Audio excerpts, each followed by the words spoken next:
A pergunta se Bitcoin é ou não moeda intriga e inquieta muitos economistas. E a maior parte deles diz que não, Bitcoin não é moeda porque não é reserva de valor, é muito volátil, não é unidade de conta, pode ser meio de troca, mas enfim, então não apresenta as três funções clássicas de moeda, então não é moeda.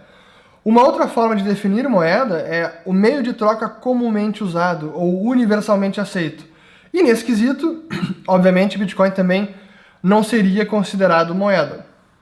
Mas o fato é que o que a gente está testemunhando, e isso foi uma das coisas que eu, como estudioso de teoria monetária, e sempre fui fascinado por esse assunto, foi o que me chamou a atenção e foi o título que eu dei ao primeiro artigo que eu escrevi sobre Bitcoin em abril de 2013, eu vou colocar o link na descrição do vídeo, que se chamava Bitcoin, o nascimento do dinheiro. Porque é justamente isso que a gente está vendo com o Bitcoin. Então a pergunta se Bitcoin é ou não moeda, tudo bem, agora não seria moeda sob quase nenhuma definição usual de dinheiro, de moeda. Mas a questão que eu levantaria é, Bitcoin pode vir a ser moeda? O Bitcoin pode tornar-se moeda?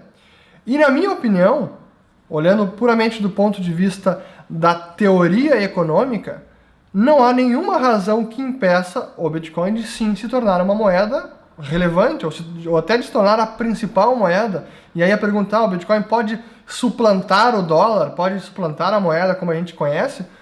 Em teoria sim, mas é algo tão remoto e tão improvável hoje, e isso precisa acontecer tanta coisa, e o sistema se desenvolver tanto ainda, que dizer que isso vai acontecer ou não vai acontecer é quase que irrelevante.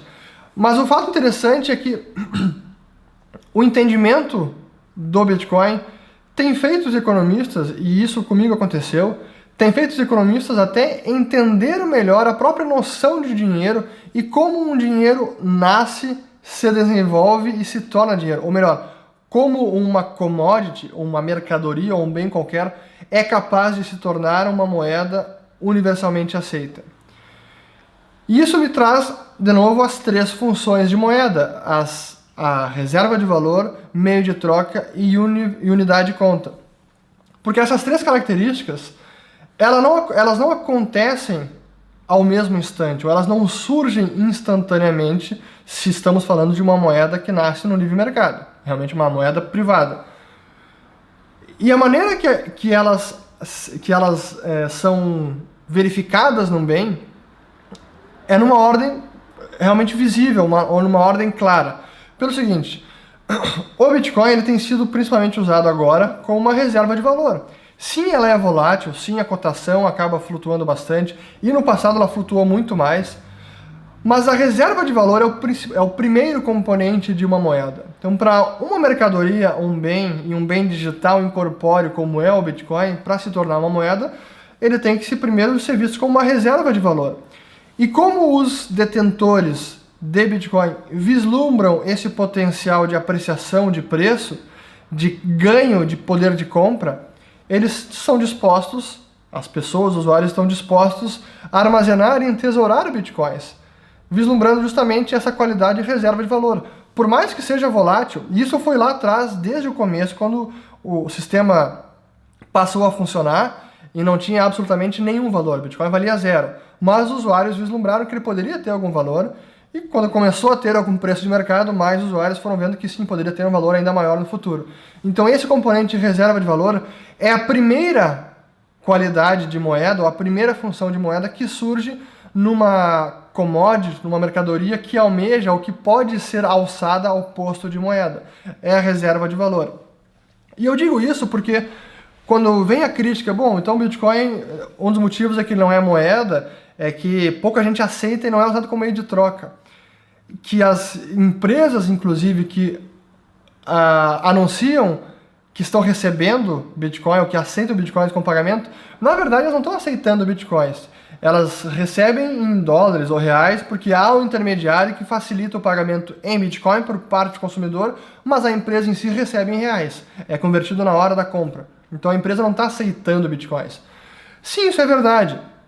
E o que eu digo é que a função de meio de troca ou atributo de meio de troca apenas vai ser verificado muito mais lá na frente quando a reserva de valor estiver presente, quando o preço estiver muito mais estável e quando mais pessoas, mais usuários, mais indivíduos, mais empresas estiverem aí sim dispostas a receber e entesourar e ficar com os bitcoins.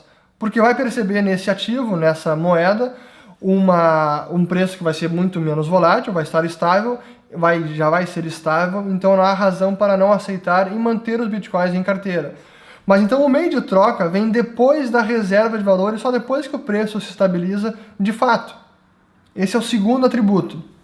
E o terceiro, que é a unidade de conta, aí é a função mais remota ainda de acontecer com o Bitcoin, porque funcionar como unidade de conta é sim a marca, para mim, a marca principal que a gente pode definir algo como ser moeda, algo como ser dinheiro.